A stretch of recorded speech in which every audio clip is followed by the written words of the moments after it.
This is the Expositor Devotional for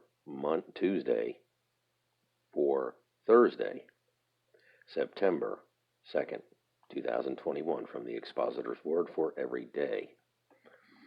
For I know that in me, that is, in my flesh, dwells no good thing.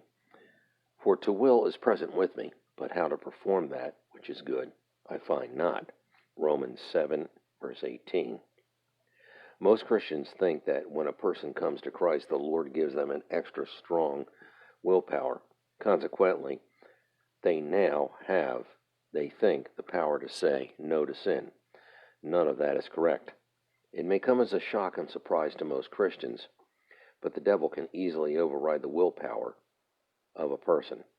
The only willpower that the Lord gives a person is the will to say yes to Christ, which is in fact very important.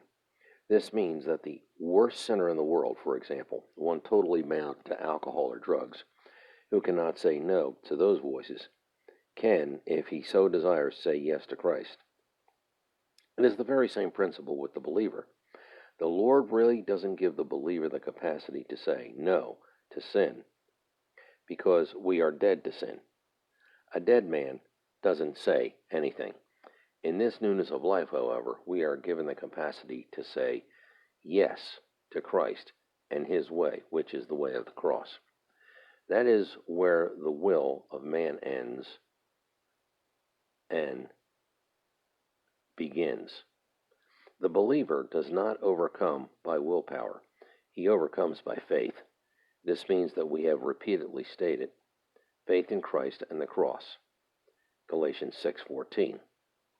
If one studies the life of the Apostle Paul, one must come to the conclusion that he was a man with a strong constitution.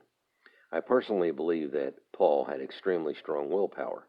However, he very clearly states in Romans 7:18 that he had the will to live the life he knew he ought to, but how to perform that which is good he found not.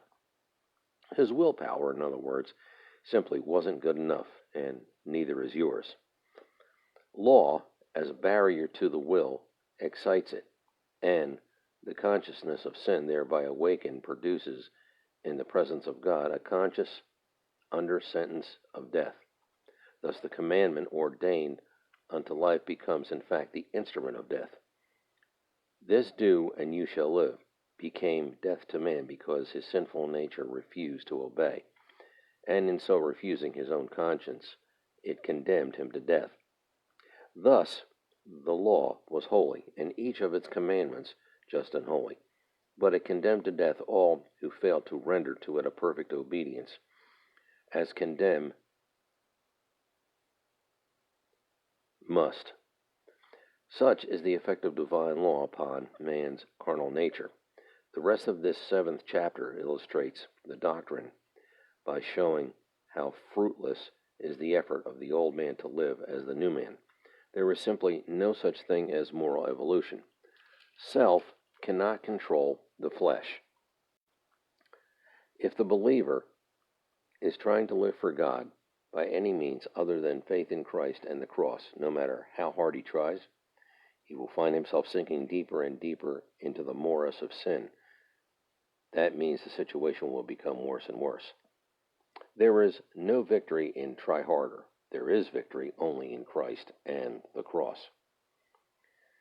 The Expositor's Word for Every Day is a publication of Jimmy Swaggart Ministries, Baton Rouge, Louisiana. The Expositor Devotional is an outreach of Straight and Narrow Ministries.